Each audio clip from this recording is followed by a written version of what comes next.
पुष्पेंद्र जी पुणे से। राधे राधे महाराज जी।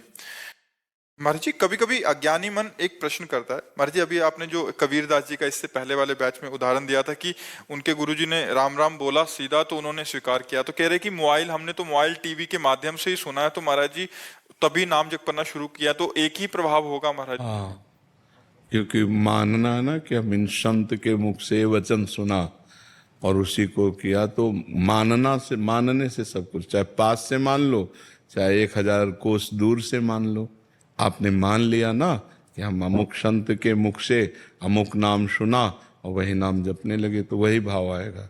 मानने से होता है। अगर हम माने ना तो पास रहते हुए भी बात नहीं। भगवान की बात नहीं मानी दुर्योधन ने, भगवान स्वयं समझा रहे हैं, तो अगर नहीं मानी तो कुछ महत्व नहीं।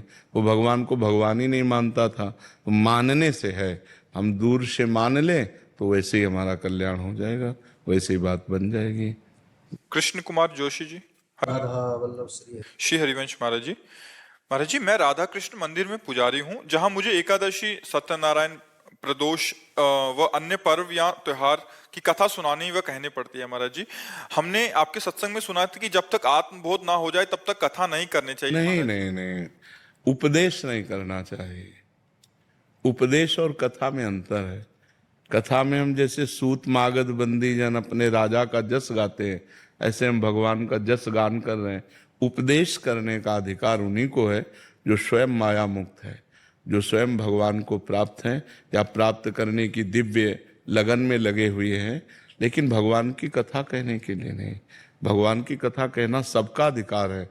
सब प्राणी, किसी भी जाति का कोई हो, भगवान की चर्चा कह सकता है, भगवान की चर्चा सुन सकता है, क्योंकि भगवान अपने हैं ना। हाँ, जब उसका अनुष्ठान आएगा तब फिर उसमें पद्धति आ जाएगी।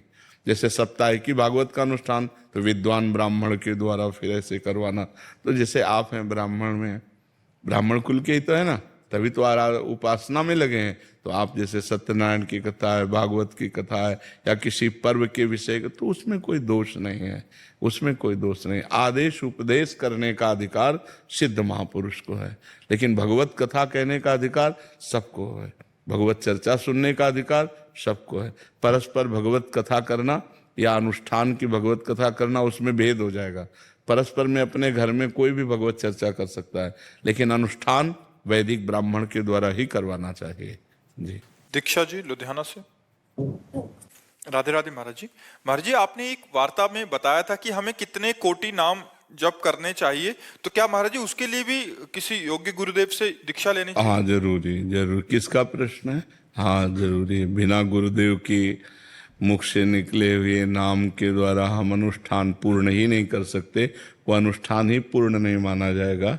इसीलिए किसी भगवत प्रेमी महात्मा का आश्रय ले ले और उनके मुख से नाम सुन करके और फिर अनुष्ठान करे। जी।